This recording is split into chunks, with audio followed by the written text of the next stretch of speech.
ভাই আজকে কি কি দিলেন একটু যদি বলতেন।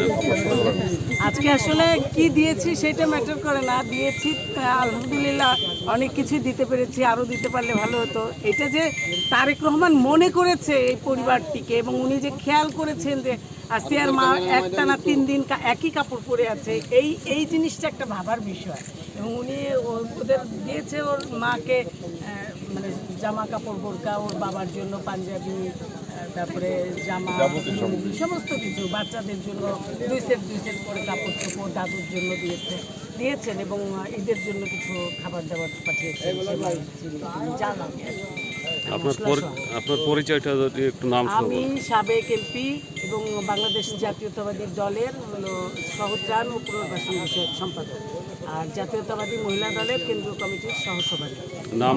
আমি অ্যাডভোকেট নেওয়াজ হালিমা আরবি। নয়ন ভাই আপনি যদি একটু বলেন।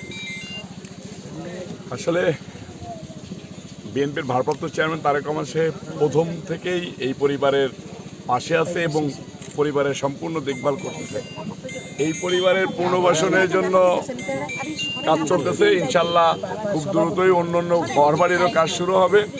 বিএনপির ভারপ্রাপ্ত চেয়ারম্যান তারেক রহমান সাহেব একটা পরিবারে এবং একটা পরিবারের মেহমান আসলে যে পরিমাণ যতটুকু লাগে কাপড় চোপড় সহ যাবতীয় জিনিসপত্র আজকে ঈদের আগে বিএনপির ভারপ্রাপ্ত চেয়ারম্যান তারেক রহমান সাহেব পাঠিয়েছেন।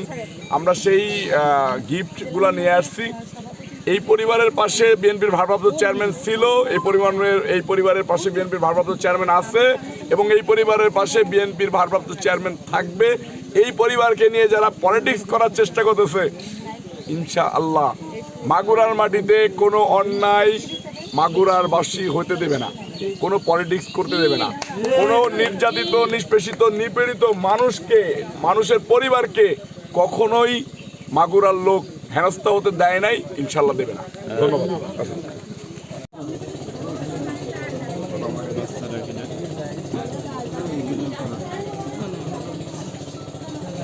বাচ্চাটা ওর মেয়ে, ওই মাঝে মেয়ে, আর ছোটটা যে মানুষ। নতুন কাপড় পরাই দিচ্ছে, ওর ভিতরে তো আছে।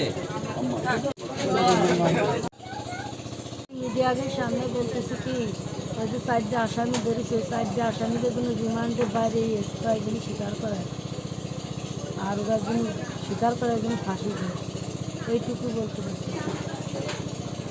আচ্ছা, এই যে আসিয়াকে আসলে কি আপনি পাঠালেন ওইখানে বেড়াইতে নাকি আপনার মেয়ে নিয়ে গেছে? আমার মেয়ে নিয়ে আমি পাঠাইছি, মেয়ের আর মেয়ের সাথে নিয়ে গেছি।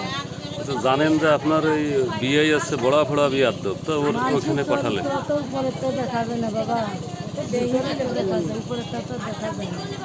এইরকমভাবে আমি তো জানতাম যে শিশু বাচ্চার সাথে এরকমভাবে আমি পাঠাতাম। আচ্ছা, আপনার মেয়ের সাথেও যে সে যে কুদৃষ্টি দিত, এটা কি আগের থেকে জানতেন? বলছি এটা তখন আপনি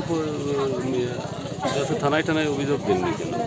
আমার অভিযোগ দেয়নি যে আমরা গরিব মানুষ, আবার দেই সুযোগ নিয়ে যায় নাকি, ওইটুকু যথেষ্ট। দর্শক দেখেন, আজকে আসিয়ার মা, আপনার নামটা কি? আমার নাম আয়েশা। আয়শা। আয়শা সে জানাচ্ছে যে এই আসামিদেরকে কেন রিমান্ডে নিয়ে বাড়োয়ে তাদেরকে স্বীকার করাচ্ছে না। তিনি স্বদেশ প্রতিদিনের মাধ্যমে এবং মাগুরা নিউজ টিভির মাধ্যমে তিনি কিন্তু যাচ্ছেন এই 4 আসামিকে রিমান্ডে নিয়ে মারিয়ে ধরিয়ে তাদেরকে স্বীকার করা যে তারা প্রকৃত দোষী। মারেনি না, সুস্থভাবে দাঁড়া রয়েছে, বসে আমাদের এখান থেকে লোক দিচ্ছে, বলে আমাদের রিমান্ড দিচ্ছে, রিমান্ডের মানুষ ডাক্তার দেখা যায়, সে গুতনিটা একটু দেখা যাচ্ছে, কোনোটা চিহ্নটা দেখা যাচ্ছে, কীভাবে রিমান্ডে মারলে আমি আনা করছি যোগাযোগ রিমান্ডে ভালোভাবে ফেসে সেই কাজ। ধন্যবাদ। আমি মোহাম্মদ আলমগীর হোসেন, মাগুরা জেলা বিএনপির যুগ্ম আহ্বায়ক।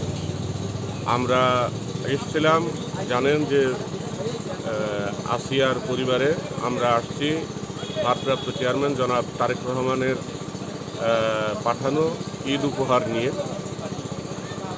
আসিয়া নির্যাতিত হওয়ার পর আমাদের বিএনপির ভারপ্রাপ্ত চেয়ারম্যান জনাব তারেক রহমান বিষয়টি অবগত হওয়ার পর থেকেই তিনি তার দলকে নির্দেশ দিয়েছেন তাদের পরিবারের পাশে থাকার জন্য।